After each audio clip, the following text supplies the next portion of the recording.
राजनीतिक सामाजिक सरोकार से भरपूर। प्रदेश की हर छोटी बड़ी खबर से करेंगे आपको रूबरू। आइए रुक करते हैं आज की खबरों की ओर फटाफट अंदाज में। खबरों के ताजा अपडेट के लिए चैनल को सब्सक्राइब करें और बेल आइकन को क्लिक करें। धान खरीदी में अव्यवस्था को लेकर भाजपा करेगी विरोध प्रदर्शन, संगठन के जिला प्रभारी पहुंचे कोरबा। धान खरीदी को लेकर परसी अव्यवस्था को लेकर भाजपा जल्द ही प्रदेश स्तर पर विशाल धरना प्रदर्शन करेगी। 13 जनवरी को सभी जिला मुख्यालयों में प्रदर्शन होगा।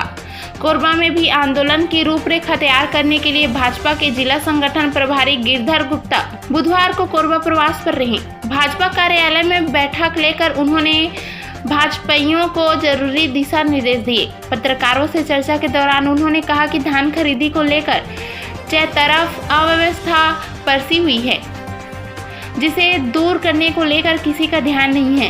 यही वजह है कि उन्हें किसानों के हित में विरोध करना पड़ रहा है।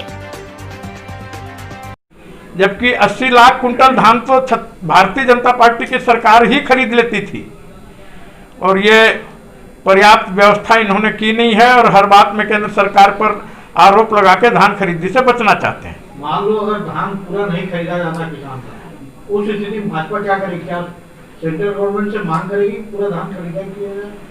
सेंट्रल गवर्नमेंट से तो करेंगे ही, प्राथमिक जिम्मेदारी राज्य सरकार की है। हम राज्य सरकार को धान खरीदने के लिए, विवश करने के लिए आंदोलन, प्रदर्शन, धरना जो भी करना पड़ेगा वो करेंगे। केंद्र सरकार से भी आग्रह करेंगे कि किसानों की समस्याओं को हल करने में अधिक से अधिक मदद करे। सर, यहाँ आप लोग राज्य के खिलाफ प्रदर्शन कर रहे हैं और राज्य सरकार केंद्र के खिलाफ प्रदर्शन कर रही है। यहाँ आप लोग राज्य सरकार के खिलाफ जो है प्रदर्शन कर रहे हैं और राज्य सरकार केंद्र के खिलाफ प्रदर्शन कर रही है, फिर भी किसान परेशान है, ऐसा क्यों हो रहा है? देखिए, ये एक सोची समझी चाल है।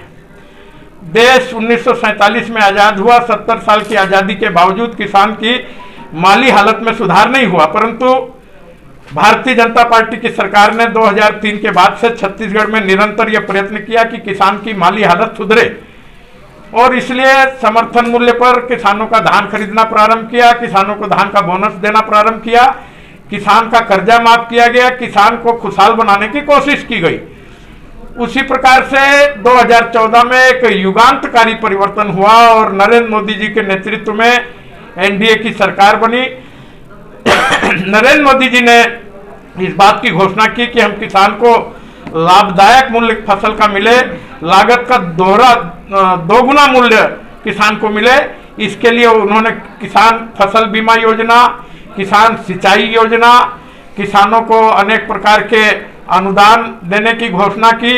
इसी प्रकार से केंद्र ने एक नया कृषि कानून बनाया है। उस नया कृषि कानून में किसान को उसकी फसल का अधिकतम मूल्य जहां मिल सके वहां बेचने की आज़ादी दी गई है। किसान को ये कोई बाध्यता नहीं है कि वो कोचिया को, एजेंट को, दलाल को धान या अपनी कोई भी फसल बेचे।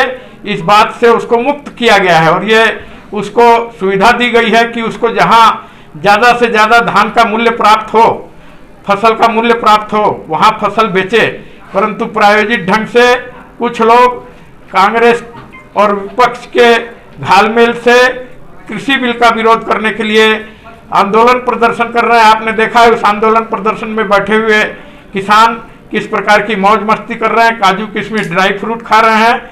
ये एक प्रायोजित षड्यंत्र है, जबकि नरेंद्र मोदी की सरकार किसानों को उनकी उपज का दोगुना दाम देना चाहती है और उस दिशा में काफ़ी काम सरकार ने किए हैं।